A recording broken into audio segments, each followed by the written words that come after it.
And I do believe that we are live, and can you believe it? We are cracking up tonight. And well, actually, in lots of the world, it's night. In some parts of the world, it's still morning or mid-afternoon or something. But anyway, here we are. So here I am. I don't need to tell you who I am. I was going to say, my name is Rosemary Altea. If you don't know that, what are you doing? Why are you here watching us anyway? And you will notice that I have a beautiful lady sitting next to me. Actually, we're sort of divided because she's in England and I'm here in the States. But I'd like to give a warm welcome to my longest, closest, bestest friend, Kay. Hiya. My bestest friend, yeah. I mean, we've known each other for at least 100 years, haven't we? 40. Yeah. Longer. Yeah. We could say longer. Anyway, so we've known each other for a long time. We are missing our wonderful other Kay. Unfortunately, she's not able to make it. But anyway, it's just you and me, kid. It's you and me. Go for it. So what we thought we would do is, first of all, I have to say hello to my spirit guide, Grey Eagle, who, as always, is standing to my right side. And I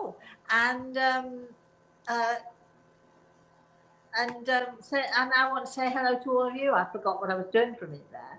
And of course, we have Chris as the facilitator, and we're going to be taking questions from you whenever you are ready for them. But we thought we'd start with a story, right? Okay? Yeah. Now, let me just preface that by saying we go back an awfully long time, right? You've known me when you first met me. I was a spirit. You didn't know me before I was doing this, did you? No. As a spiritual medium, excuse me, and came to me for a consultation. Golly, hundreds of years ago. Anyway, however long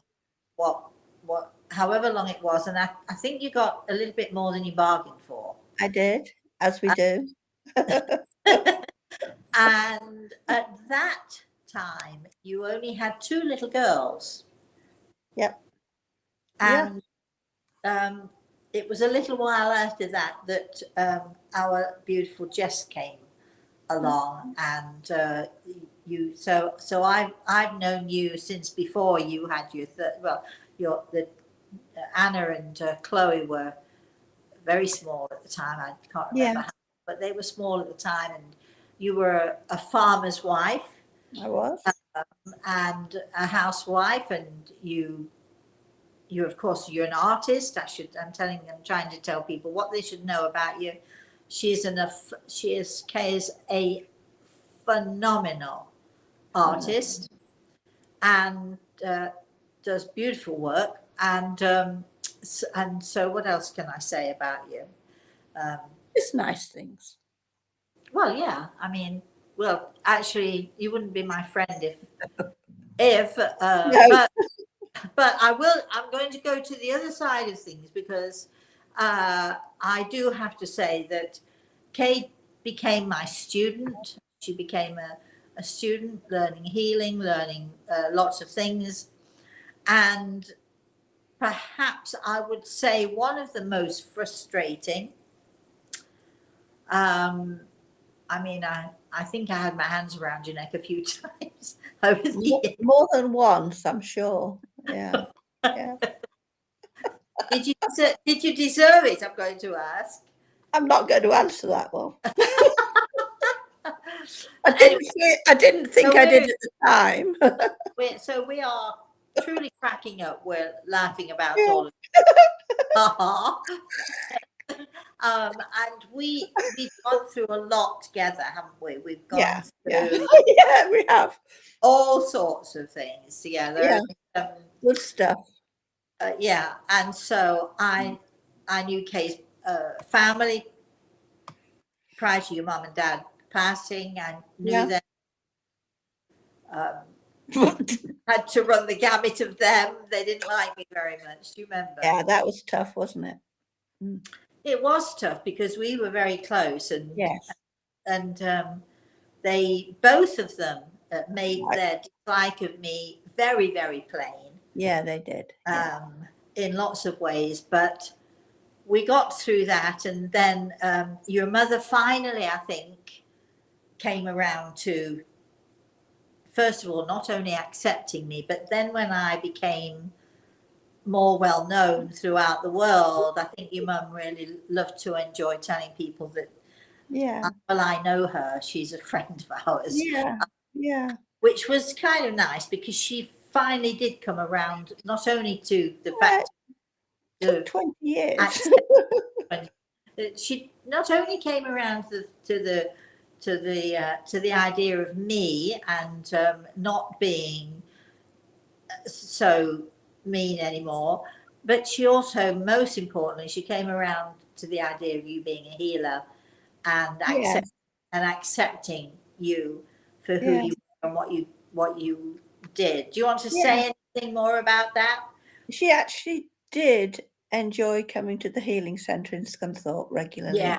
Yeah. And she that took quite a lot for her to do, and she enjoyed that.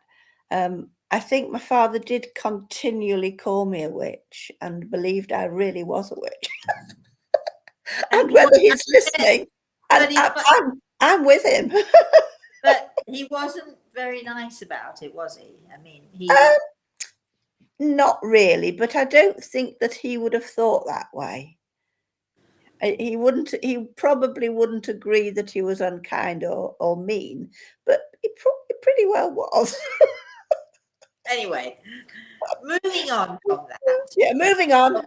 We all have our crosses to bear, and we all have our families to deal with, don't we? And Oh yeah, yeah. you know, so on. But anyway, so we sort of ran the gamut of all of these things. Do you remember when who was it? I think it was Chloe.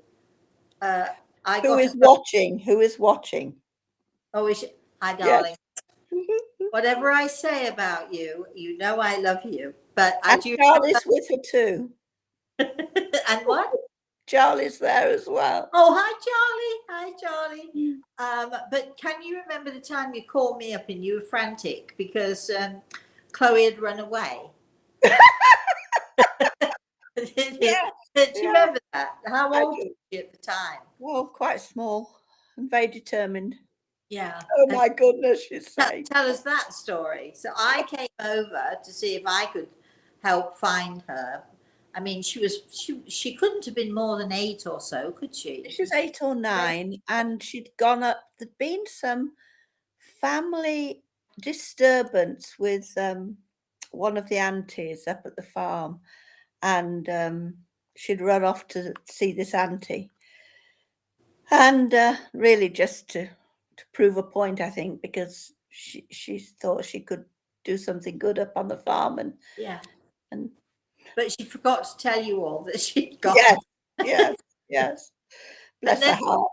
And then there was another time that she ran away, seeing as she's watching the show with her fabulous son Charlie. Seeing as Charlie, you're learning a lot about your mom. Do you remember the time she disappeared? And it took us ages and ages. It was night time. It was very late, and we found her at the bottom of the garden. She'd found these rabbits. Can you remember that? Oh yeah. We found rabbits and was looking after them. Oh goodness, yeah. She also used to hide in cardboard boxes at the side of the lane, just to talk to people from a cardboard box. She was quite a strange child sometimes. Yeah, but she's beautiful. Yes. Sorry, Chloe. As are all the girls, very beautiful, very special. You have beautiful girls. And I want to say right here and now to everybody, you had, now we're dealing with 3 girls. You have a husband who's a farmer, so he's out at odd hours of the day and night, harvesting and cows and milking and all of that sort of thing. I have to say that, I mean, I consider myself a good mother, and I'd like to think I am.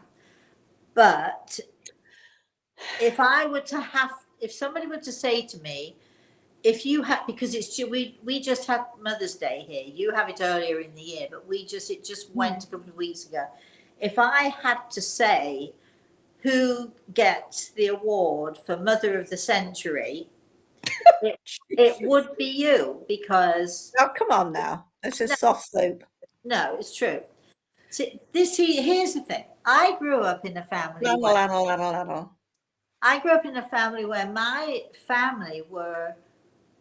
my mother took great pleasure in setting us against each other. And in lots of families, children are siblings are set against siblings, or there's a little bit of jealousy here, or whatever goes on. But your three girls are not only very, very close, they're also amazing friends to each other, aren't they? The three of them. They are. Yeah. And that is your doing, because I used to sometimes listen to you, or I'd watch you with the girls, and it was totally your doing that you made sure that your girls loved each other and were friends with each other and took care of each other and admired each other. Yeah, and, hopefully. Yeah. And I would often, sit and watch you and think, if I had another child, that's how I would like to. I just feel very blessed to have the three of them. They're just amazing. They're just Yes, but I think that joyful. It's so much down to you, right? So anyway, that aside, now you all know who Kay is. Yes. We have a story. We thought we'd give you a little story. We talked about bullying on Thursday on the Thursday show, and we thought we'd slightly continue the theme, because we don't want people to get the idea that it's only kids who bully, because we all know that it's not kids who bully. It's parents who bully. It's motorists who bully. I mean, yesterday I was driving along the road, and on in the other lane there was a car right behind another car. I think if there were inches between them, that would be all. And you could see the car behind this car in front trying to push, or couldn't get around, but tried to get around, but there were two lanes and they were both full. But literally you could see that the guy behind was so close and trying to bully this person into going faster. Intimidation. Come on, I want to get around, I want to move on, move it. So he thought it would be a really great idea to just, I was amazed that he didn't hit the car in front. He was driving so closely to it. But so we do have a great story. And so why don't you begin the tale, and I will then continue the tale, and then we'll do it between us. Is this in the park with a child? This is the gang. In the we went to a what do you call it? A stately home. Yes, that's right. There's a cafe in the grounds. Yeah. So I went with Kay and Anna, Jessica, and Chloe, and myself. So there were five of us. Yes. And we went to this stately home, and there was lots to see. You could go around the house. You could, lots of things, peacocks all over the place, and lots of things to do in the sea. And we decided that we would stop in at they had a little cafe there. Good food, plain simple food, but good food. And so we all sat down, and the next table to us, there was a large family, and the chairs were made of slippy plastic. That, like, they call them buckets. Bucket seats. And this large family was sitting down and eating, and the one of the children was quite quite young, maybe 3 or 4, maybe a bit younger, and they slipped in The the seat. child The child slipped in the seat in this and bucket seat knocked his hit the head chin. on. Yeah, Right. yeah, and started making a lot of noise and Well, really upset, scream. screaming. It must have hurt. It Yeah, it really must have hurt. must have hurt. So we were on high alert, as you would be, and we watched and And we saw it all. mother, Mm. very big lady, the mother slapped the kid's Oh head, yes, yes, slapped yeah, her across the head, and started yelling at her for being stupid and yes, another really, really. And the little girl jumped at some point, jumped off the chair and said she was going to grandma, yes, and ran off. as you would. Yeah. And within a few minutes, and the place was packed, a lot of people. Nobody said anything. No, everybody heard. You couldn't not hear because they were making such a fuss, and this woman was screaming at the little girl as she was running out, all sorts of, I don't know what she said, but things like, I'll get you, or you're in trouble, Mm. or whatever it Mm. is. So this little girl Right. who had plainly and clearly hit her chin on the table. And so now the mother, and there's a boy with her, I think, as well. The boy goes, and then the mother gathers up her bags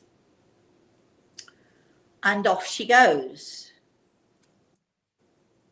And the girls and Kay are looking at me, right? What's going to happen? What should we do? This can't happen. This is wrong. Get them So sorted. I very quietly said to you all, I want you all to stay here. Just stay here, and I'll be back in a minute. And the girls' eyes widened because they knew I was going to do something, because When the finger comes up. so anyway, so I followed the lady out of the door, and there were these sort of like two doors, double doors, and a vestibule between.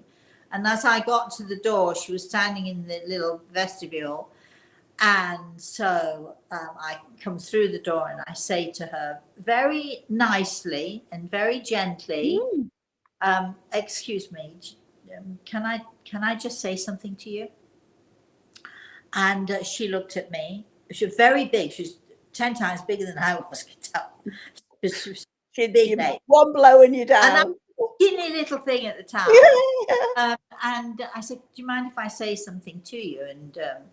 And she looked at me, and I said, it's hard being a mother, and it's hard dealing with young kids, but she's just a little girl, If you could keep that in your mind and just remember that keep your hands in your pockets. I didn't say that. And I said, if you could just remember, she's just a little girl, and she needs gentleness. We need to be gentle with our children. Anyway, having said that, very quietly, calmly, and she didn't say anything back. She just sort of stared at me as if I was a crazy person. Then I went back, and eventually we finished our lunch, and we went out of the restaurant, and a huge big courtyard, remember, outside. Yeah, cobblestones. So yeah, we were deciding where to go. So we're all walking across this courtyard, and suddenly we hear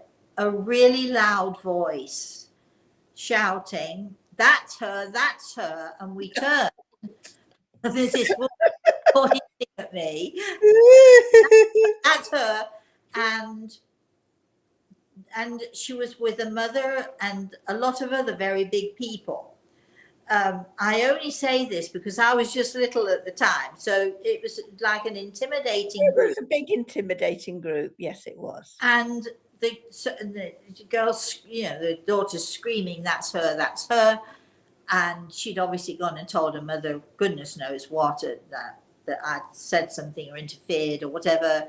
anyway, so the mother, now they're across the other side of the courtyard, and the mother's rolling her sleeves up. Literally, Yes, she really did. I can still remember her rolling her sleeves up, right, like this, and all these men behind her all sort of getting ready, and they start to cross the courtyard. And I say to Kay and the girls, I want you to stay there, and no matter what happens, stay out of it. So then, oh no, let us protect you. no, you didn't. So No, actually, you didn't. So no, anyway, no way. so I turn back, and now the mother and the whole family are sort of heading towards me. It was a little bit like, you know, sort of the old cake, the corral. You know, everybody went quiet around the edges. Guns at dawn or something. Yeah. Or, you know, and you know, the whole group of them were marching towards me. So I just thought, okay, you know, they want to talk. Probably wanted to beat me up. Yeah. So I, in my way, drew myself up and started marching towards them as they were marching towards me. And they kept coming and coming, and so did I, until there was probably like, I don't know, a few feet between us or something. And they realized that I wasn't stopping. You're coming for me, then I'm coming for you. And I've no idea what happened, what changed. I think everybody around had stood still. Everybody was watching this whole thing play out. They were. And we got so close to each other. And then for whatever reason, and I'll never figure it out, it was as if as one group, they spun around and they ran. And they ran all the way through the park, and they just kept running. And Kay and the girls. That was a close one. Kay and the girls were there. But this is bullying. And it may not seem like bullying. First of all, you've got the mother hitting the little girl over the head, bullying. You've got her screaming at the boy who's sitting across from her at the table, bullying. You've got then the mother who thinks if she tells her mother and the whole family get together, bullying. They're marching across the thing towards me, bullying. Now, fortunately, in this scenario, nobody got hurt. I'm not quite sure why, but nobody got hurt. But bullying comes in so many different forms. And although it's a funny story to tell, because as we watched and as I was heading towards them, for no apparent reason, they just all seemed to have one mind, and they turned and ran and just kept running. And job done. And you could say, well, that's because I was standing up to the bullies. And we should stand up to bullies. The problem is that when bullies come in a gang, and you know, you've got a group of boys, as what happened this last week with the little boy who killed himself, or you've got, you know, a parent or somebody who's bigger than you. If you try and stand up to bullies, it's not always a good idea, because you can be the one that gets hurt. So we got to find a solution. I mean, in those days, we didn't have cell phones. We couldn't call, you know, 911. We couldn't call the police. We couldn't. There's nothing we could do about it.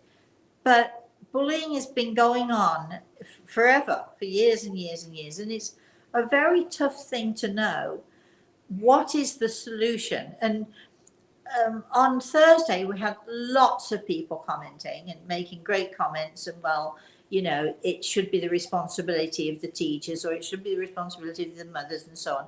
And we all know that, but we also know that bullying has been going on forever and nothing seems to work.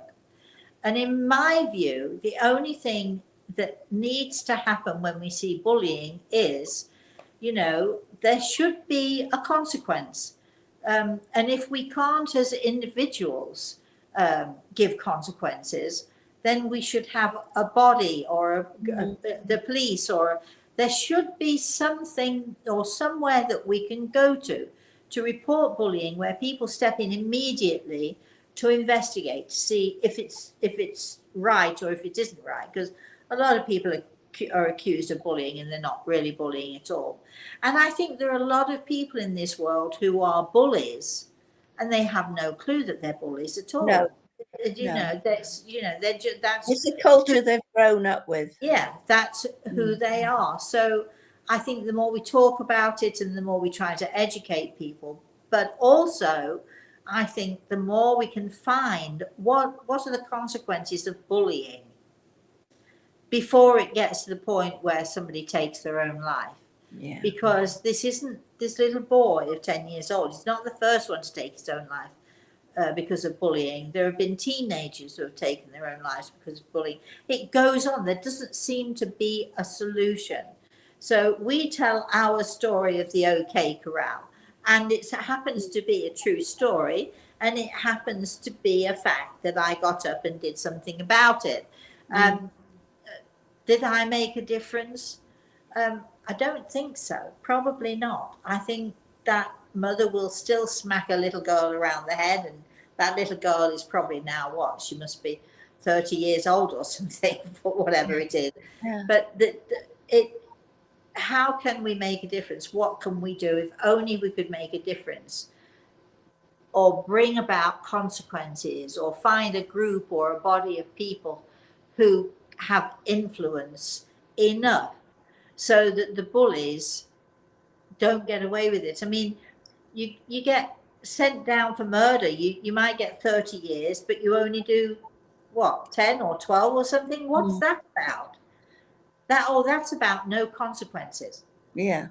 Don't you think? It's a deep one to unravel, isn't it? Because the prisons are overflowing. They're actually calling on people not to prosecute, because there's nowhere to put them once they've been prosecuted.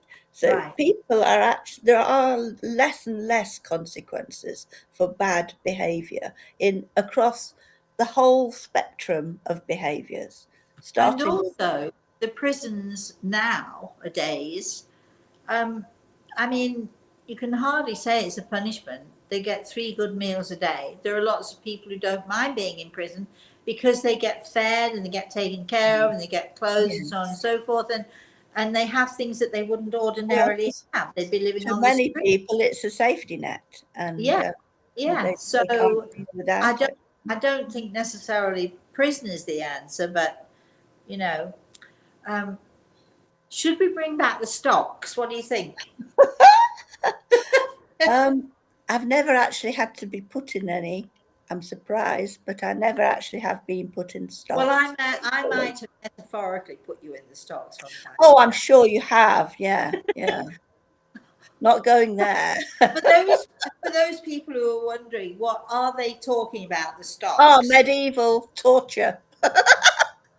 Well, the stocks were these 2 wooden planks with a hole in the middle and 2 holes, one at either end, and they'd put your hands in, and then you'd have to put your head in, and they'd stand you in the village square or wherever, where people could throw tomatoes at you or anything at you, and so on. And they might keep you in the stocks for 3 or 4 days. I think that was a great deterrent. Of course, it would be called bullying these days, wouldn't it? If I were to do that. We're not going there. No metaphorical stocks for me. I mean, but that actually did work for, people who were so embarrassed to be put in the stocks, and they're so Yeah. ashamed to be in the stocks. It did Yeah. help to stop bad behaviour. I think we've moved on from there though now, haven't we? So what but- would be the but- modern consequence? What would be the modern equivalent of Equivalent, I mean, the yeah. stocks? So Mm. I think this is a great time to open it up. Chris, is there anybody there? I forgot to ask you. There are, and we had some comments as you were going along. Rhonda said that she had experienced something like that in the Bahamas, and it was quite shocking. Mary popped in about the time when you said that the woman who had rolled up her sleeves turned around by saying she thinks it was your angels or possibly Gray Eagle. And it was a blessing that you were there for the innocent little girl. Danielle says, wow, you've got the power. Yeah, I think I did have the power. I think that was what was going on, the energy. Yeah, I think that definitely did. or what have you. But I would love to hear if anyone's got any great ideas about what would the modern day equivalent to the stocks be, or someone being made to sweep the roads for because I think that good hard labor is a great consequence. If you're caught bullying. The problem is that I suppose we all do it in a way. Mothers, I know parents do it. You'll say to your kids, I said this on Thursday, you'll say to your kids, right, you're grounded for a month. But who keeps to a month? The secret is, if you're going to punish your kids, make sure it's a punishment you can carry out. Yeah. Make sure, when I say punishment, I mean a consequence, which should be a punishment. Yeah. No TV for a week, and then 2 days later they're watching TV and you don't say anything, what have you. We're letting our kids get away with more and more, and so But the cultures change with generations. I can remember growing up in my family, my father had to raise an eyebrow. That was me done. That was me out the house, gone, or sitting down and doing as I'm told, or just shutting up, basically. So yeah, different cultures. Chris, Yes. I can hear you typing. I can. Sorry, but I'm sorry. Yeah, and in my day too. I mean, we would never dare to say no to our parents or to be rude to them in any way, shape, or form. We would never dare to do that. And I remember Samantha, she was about 15 or something, and we'd been watching TV, and I was laid on the sofa, and she'd piled up a whole load of cushions on the floor, and she was laying on the floor, and we were watching a movie or some such. And then at some point I said to her, okay, darling, it's, you need school tomorrow. It was Sunday night. You need school tomorrow, so you need to, get up, go get a shower and get yourself ready for bed. And there was nothing. There was silence. So I left it for a minute or two or three, and I sort of tapped her on her leg again and said, "Sweetie, you need to you school tomorrow, and you really need to get yourself to bed. It's late. Go and get a shower and get ready for bed." And there was silence again, and I let it go for another couple of minutes. And I always use the 3-time rule. And so this is the third time. Now, the third time, I'm not saying sweetie, I'm not saying darling, I'm not saying it's school, I'm not giving any reason. I'm just saying, Samantha, bed. And I think it was the first time that she ever seriously defied me, ever. Outright defied me. And she said, no. And How old was she? About 15. And then we moved at the same time. She was a little faster than me.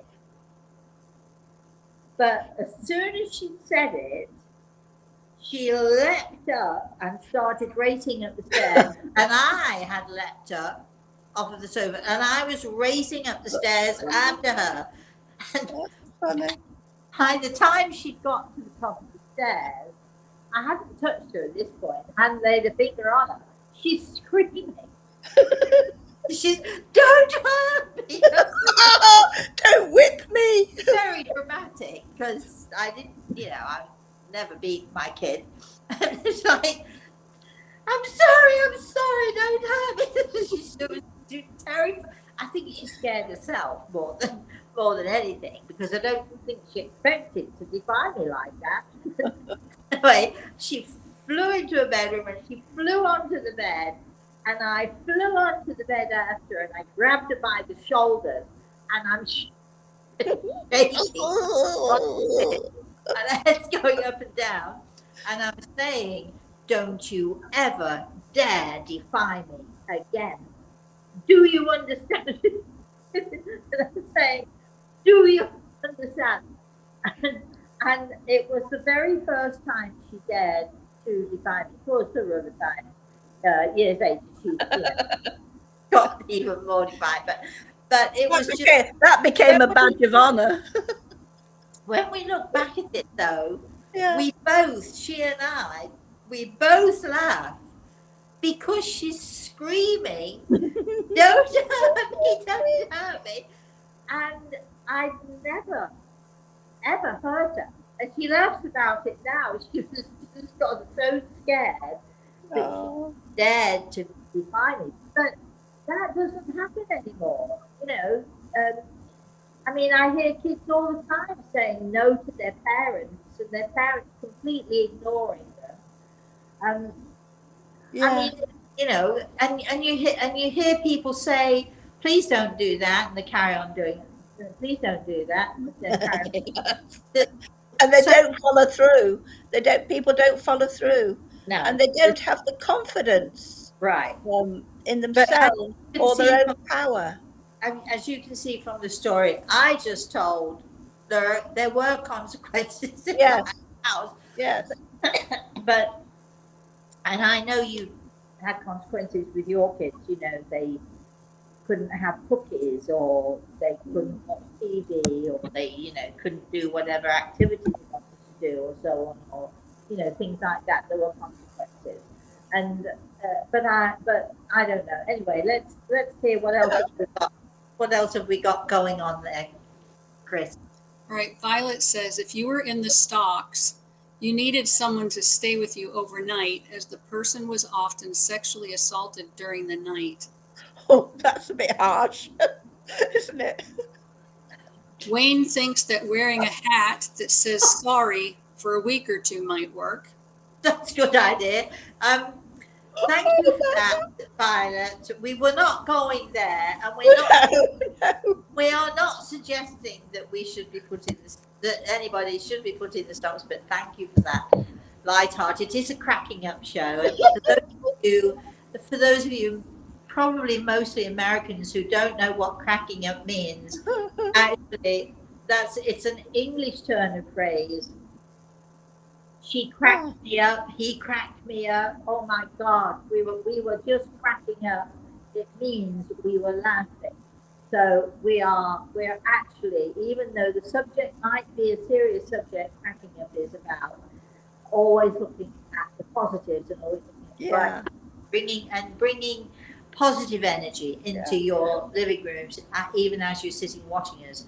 We are laughing about the stuff. Please don't give me the hat. No, I don't want to say sorry. I think though, that's a really good idea. Do we have any other? Yeah. Annika says maybe an effective consequence for serious offense would be to be sent to the army. And Teresa responded to that, saying at one time, if you did not commit a serious crime, the judge would give you the option to go into the military. All right. That doesn't happen anymore, though. But I think, when I think about my father, who was an army man all of his life, and he would sometimes make us march around the garden, you know, and we were little kids, and Oh we'd God. march in single file, and he'd Oh, that's so cute. left. We'd have to chant these things. He gave us these things to chant. Left. I had a good home and I left. I had a good home and I left. We'd have to march around the garden saying these things, and then he'd say halt, and we'd have to halt. And off we'd go again with other things that he was, because he was a, I guess you'd call him a drill sergeant.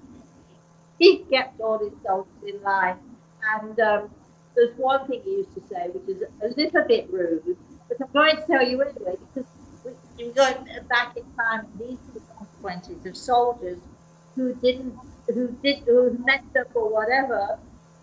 He'd make them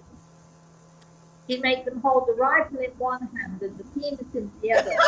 Then he would make them walk around the parade grounds, rifle in one hand. This is for shooting. This is for fun. This is something, and this is my gun. I can't remember. And as kids, we had to say that too. We didn't understand what we were saying, of course, but army discipline to me sounds like a very good idea, although we don't necessarily want our bullies to be sent into war zones. But I think that if we had a serious deterrent, like sending people into the army or sending people in that way, that would work as a deterrent, and there would be. See, there is no deterrent, is there? There's no reason why people should behave. There's no policeman coming up behind you while you're pushing and honking somebody to make them move over on the road. Whenever you know that old saying, whenever you need the policeman, there is never one around. Yeah. And I think police do a phenomenal job, given the circumstances. And I would never in a million years be a policeman in this day, because those poor people have a hell of a job. But they do. There's somebody said on here, Annika. I'm sorry, Chris. I'm doing your saying that. Oh, it's gone now. Yeah. I can't even say. Oh, social media. If anybody, that's the good thing about social media. Call somebody out on social media, and that can work, I'm sure. Well, on one hand, I think it's the worst thing in the world, but I can't see the positives, because you go on social media and the things that people say to each other, and the language they use, and the disrespect, and the bullying that goes on, and it's almost like anybody can say anything on social media and have no consequences whatsoever. And a case in point, this little boy who just took his own life for bullying. His father was actually saying, although many of the notions he's got from people are good and kind and generous, we've had some terrible, your fault, why didn't you get the kid braces? Well, he didn't get the kid braces because he hadn't got his new teeth in yet. I mean, and why don't you do this? And it should be that. And, when you look at some of the cruelty and the spite that you get on social media, and I think there should be consequences to that. I think that anyone who puts anything remotely spiteful or mean on social media should be banned from social media. Somehow or another, there should be a law banning people from the abusive behavior. They think it's okay because they think they're never going to get caught, or they think it's okay because they can just say what they please. Why should they care about hurting somebody? And it's somehow, to me, it's just making everything worse, because it is. It's just I think social media is a great thing, can be used for good things, but I think in some ways I think it's one of the worst things that ever happened in the world. I really it's a far more complicated social structure than I grew up with and that you grew up with. There's so much more sophisticated nuances of behaviors and attitudes and language that people aren't necessarily equipped to deal with. because a lot of people haven't had the grounding or the understanding, the education or the parenting to understand how to deal with new technology. So it's the blind leading the blind, and it's very anyway, getting a bit passionate here, a bit scary, I think. It is very scary Construing because it. there are a lot of lies put out on social media as well that unfortunately many people believe. You see something on social media and you believe it's true. Nobody tries to question it. No. But anyway, let's see what we have. Anybody got anything to say? William says, what hurts a bully most? No attention. I found a reaction is what they want. So their ignorance is usually the correction necessary. You getting up, correcting her, quote, attitude. I agree with that. But there are some bullies who will bully more because they're not getting attention. They'll pick on defenseless people, and then it just gets worse. And I agree with you. You know, I often say to people if they're being bullied. For instance, recently I had someone who was saying that they had a boss at work who was an absolute nightmare, and screaming and raging at people and so on. And I suggested, in this particular case, the best thing you can do is see her as if she's a ghost. Now we know I don't think she's a ghost, but you know what I mean. She's not. She's not there. She doesn't exist. You do your job. You do what we ask you to do. But as for anything else, don't let it touch you. She isn't there. Disappear her, because that's basically what we're saying is, don't give people attention.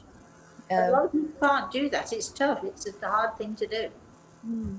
Teresa added that the Twilight Zone had a program on that once, meaning don't give them a reaction.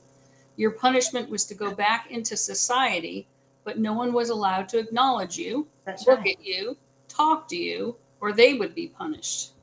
Well, if you remember, we're going back to medieval times again, where people would have a red cross painted on their forehead, and they were, but that was often for different reasons. So I think that's a good idea to if you're a bully, for people to see you as a pariah and to have nothing to do with you. But again, we have to find solutions that don't get abused, because as we know, many witches were burned at the stakes for doing nothing more than herbal remedies for people.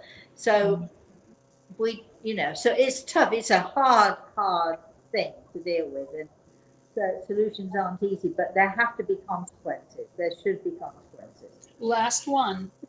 Eric says, I have been bullied, but I have also bullied in the past. I regret that bad behavior, and I'm learning better lessons now.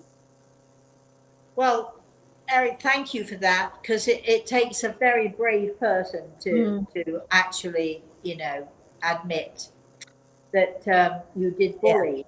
And so thank you for that. And I know that you've learned differently, because you're my daffodil man. So hey, you wouldn't be my daffodil man if I didn't love you to pieces. So it's good to hear that people accept responsibility and then try to make a difference.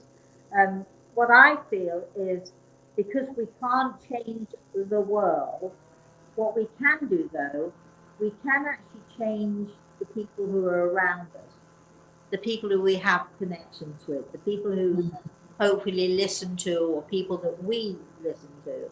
We can, by our example, we can,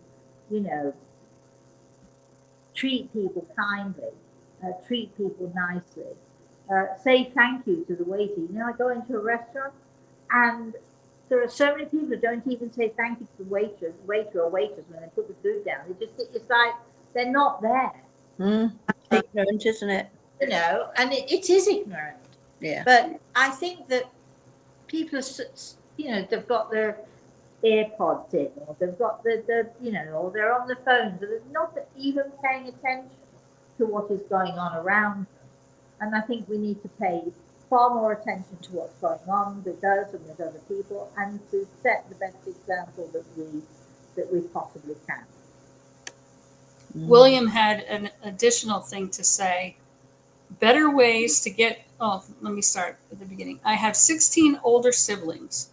Bullying became a skill taught to get what you wanted. So my solution was educating people basic communication skills, better ways to get what you want without being mean, angry, afraid, or upset. Kindness kills bullying fast. Well, I thank you for that. 16 siblings. Wow, that's an awful lot of siblings. And thank you for that. We appreciate that. I remember when I was a kid, my oldest sister, her favorite activity when we all sat on we would sit on Sunday, we'd always have sort of Sunday lunch around the table. And her favorite activity was to sit next to me. She had really long nails. She was 4 years older than me. And she would put her hand on your leg or on your arm where nobody could see. And then she'd squeeze.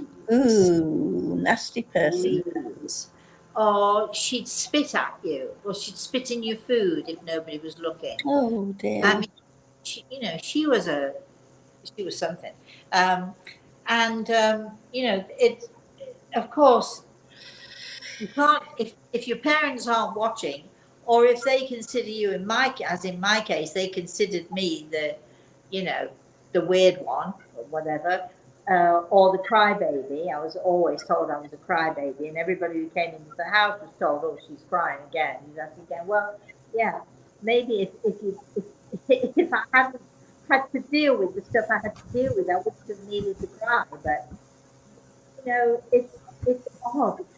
We have to pay attention to our children, I think, and we have to show our children that it's so much better to be kind, because it does start at home, doesn't it? It does start with our children, and with our grandchildren. And I mean, my grandson was bullied on the bus, and I was all for getting on a plane and going and sitting on the bus and sorting out the bullies, because it's my way. Now, my friend Mary Lou said to me the other day, "Yeah, but you'd be put in prison for that."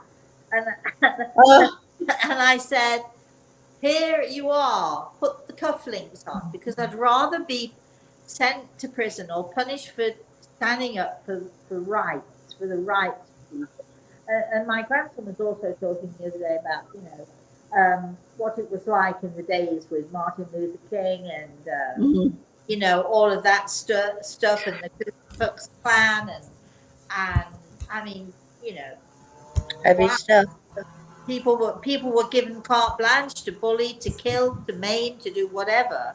Thank goodness we're not in those days anymore. But in a more subtle way, I think it's just as bad. Maybe I'm looking at it in the What were we saying earlier? Have some humour. yeah. So let's find the humorous side to this. It's pretty tricky. However, it's hard, isn't it? It's hard to find a lighter side to this. But the good thing is that the majority, I think, of us are not bullies. No. The majority of us are kind. There's so much in this world of ours that is good and pure and beautiful. And I think that if we all worked hard to get our children to understand that, and our families to understand that, and often people they look at me because I believe in giving the benefit of the doubt, and I'll stand up if I see somebody being, and you'll call them out you'll call people out.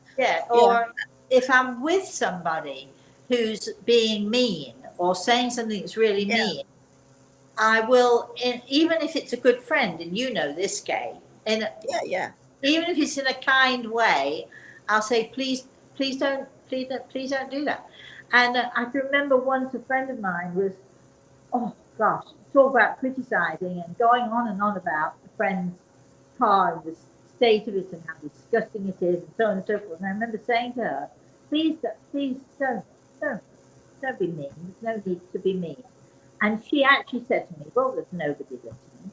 And You're wrong. I said, well, actually, if I can correct you, first of all, I'm listening, but your family's listening. And the universe is listening. And your angels are listening. And God is listening. You know, when I first realized,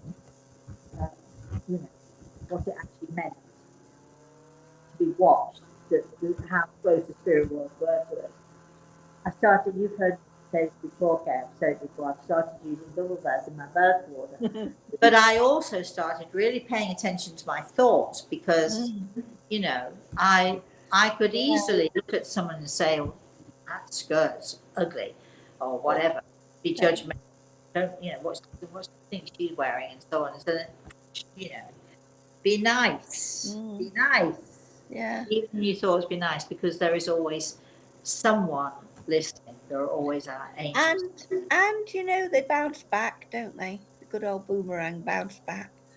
You usually find it comes back in triple fold. Send out a negative thought, it comes back on you. Likewise, if you send out a positive thought, it comes back. Always. Yes. Yeah. Yes. I think, you know, it's sort of like, I don't think people realize that thoughts are living things. Yes. The power of that little thought goes out into the universe. And you're The gathering negative thought, momentum. out it goes, right? There it is, out it goes, and it hits the person who you aimed it at, then it comes right back at you. If it's a negative thought, you are going to get the negativity coming right back at you.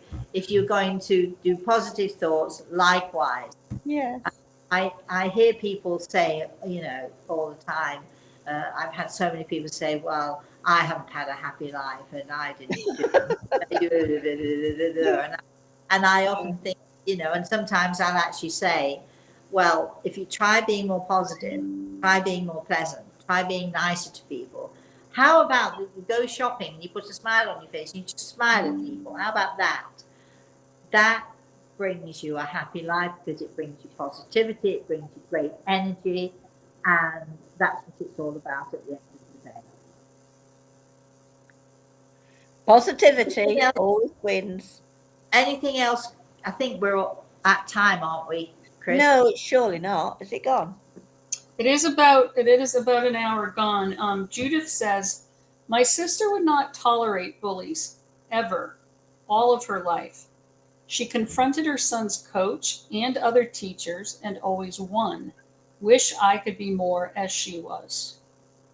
And Mary says, Rosemary, thank you for always being kind. Well, Mary, I'm ever sorry to disappoint you. But as my friend Kay will tell you, I'm not always kind, am I? Am I? Oh, sorry. You. Mary just said thank you for I heard. I think, Rosemary, that you are mostly very kind, but you are really human as well. Of course. You're just a little human being. I was not very kind to the vacuum cleaner when it broke and I kicked it and I cursed at it and said, why? But mostly, I think kindness is so important. Yeah. But sometimes if there's something that's horrible to do, it's really be kind. Chris, you're clattering. Stop typing, Chris. Somehow muffle it. Anyway, is there anything else before we say goodbye? Oh, it's gone quickly. Paula says, don't react to the bullies. Yeah, well, but if we're going to find consequences, we have to do something. So I think finding something to do and acting and taking action is different than reacting. And I agree with you. When you react, it means that you're reacting immediately. But when you're being bullied, you were the one being bullied. I mean, how can you not react? You can break down, you can cry, I mean, there is that reaction, every action creates a reaction. So we have to look to see if we can find actions that hopefully stop people from bullying. And as I've said, I think so many people don't even realize that what they're doing and saying and how they're being with their children and how they're being with their friends. I don't think people often don't even put it down as bullying. They might think they're just, what is it? I heard someone say, well, I just say what I think. That's as if that's good. Yeah. Where's the filter? Yeah, exactly. And where's the kindness? Where's the kindness? I just say what I like, and if you don't like it, too bad. Well, I don't actually like it, because you could be kinder, you could be nicer, and it's a kind of bullying. It's a form of bullying, right? So, all right. So we're going to end the show because we're at time, Chris, right? We are at time, Rosemary. Okay. So we're at time. So first of all, I would like to say thank you to Chloe and Charlie. I remember when Charlie fell in my swimming pool. Charlie, I hope you've learned to swim. Like a fish. That's great. And so thank you especially to the two of them, because they're special to us. Thank you, all of you out there, for joining us. We're going to have another cracking up session in another few weeks, 3 or 4 weeks. We're going to do this again. We're going to have another topic. If you would like us to talk about a topic, or you think you've got a topic that you'd like for us to give our opinion on, or you'd like to see what we think about that, you can email rosemary@rosemaryaLtea.com. Put in your subject "cracking up." That's KRAKING. I know that's not how you really spell it, but that's how we spell it. And if you want to make a suggestion, or you want us, you've got an idea of a topic that you'd like us to talk about, Kay and I we're going to be reminiscing. We're going to be going down memory lane. We're going to be doing all sorts of things, right, Kay? We're going to. Absolutely. Shall we tell Lots of stories. Shall we tell them about the time? Oh, no, you asked me not to. Oh, go on then. What? Which one? The stage. Gainsborough. Yes. We won't talk about it because I know it's upset you. But when you go down memory lane, the thing is, when you're really good friends with someone, you've been friends for years and years and years, you've been close as we have been for years and years and years, we pretty much can say anything. I'm past it. I'm not worried anymore. Well, but we know, don't we, that whatever we say, it's coming from a good place. Nothing we say to each other is coming from anywhere other than a good place. It's just such a momentous part of my life, that evening of self-learning and self-awareness. Maybe I will let you tell that story then one day soon. Everybody's wondering what the story is going to be about. So join us next time we're cracking up. Until I see you all again, I shall be with you all next Thursday morning, and we're going to be doing more stuff. We're going to have some healing sessions, and Kay, if you'd like to join us for those, we'd love to have you, because Kay are you my longest serving student? Oh, I can't possibly. Serving, I don't think that's the right word, is it? But yeah. I think you are, aren't you? Yeah, maybe 82. We were talking about earlier on today, Kay and I were talking about commitment, weren't we? Yeah. We were talking about how committed we were. Yeah. All of us, our group. Without a thought, actually. Without it. Right. Yeah. It was, healing was so important to us. And the work that we were doing and learning and growing, and of course with Grey Eagle as well, our commitment, everybody was committed. Yeah. If you got a chance to do something or be somewhere, we did so many workshops, we did so many lectures, I went to so many different places. We should tell them about the time that we got the car stuck. Actually, we didn't get the car stuck.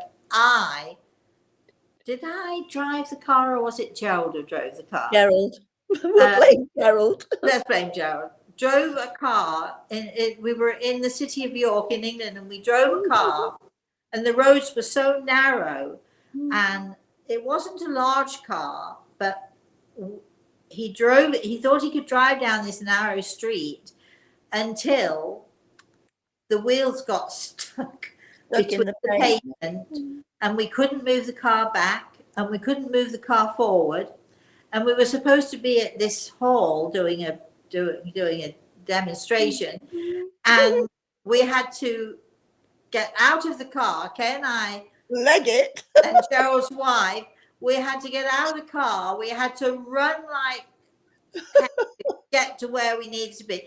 When we got there, we were huffing and puffing, and we just left Gerald to sort out the car. And it looked so professional. Figure it out. And we walked in there like we hadn't raced and rushed or anything, had we? We just, just sorted them. And we had a great night. And I don't remember what happened to the car, and I don't remember if Gerald ever got it unstuck. But I had to get a garage to come and help him. But we got stuck in the middle of the road. So many stories we can tell you all. We hope you will join us next time. Please keep watching. We'll send out notifications when that is. So thank you to all of you for doing this. Thank you to Chris for facilitating. Great job. It goes without saying, thank you to Grey Eagle, and thank you, Kay, so very much. Thank you. I've enjoyed it thoroughly. We've had a good time. We've talked about some serious stuff. We've talked about some fun stuff, and so hopefully we'll see you next time. Until I see you again Thursday morning, Thursday morning, 11 a.m. Eastern Standard Time. We'll be doing our The Spirit World Sees All, and we know it absolutely does. So until I see you again, please, everybody, have a very, very blessed rest of the day, night, morning, whatever it is for you. And have a very blessed rest of the weekend, please. And we'll see you next time. Thank you so much. Bye, Kay. Bye, Rosemary. Bye, Chris. Everybody. Bye-bye. Bye, everybody.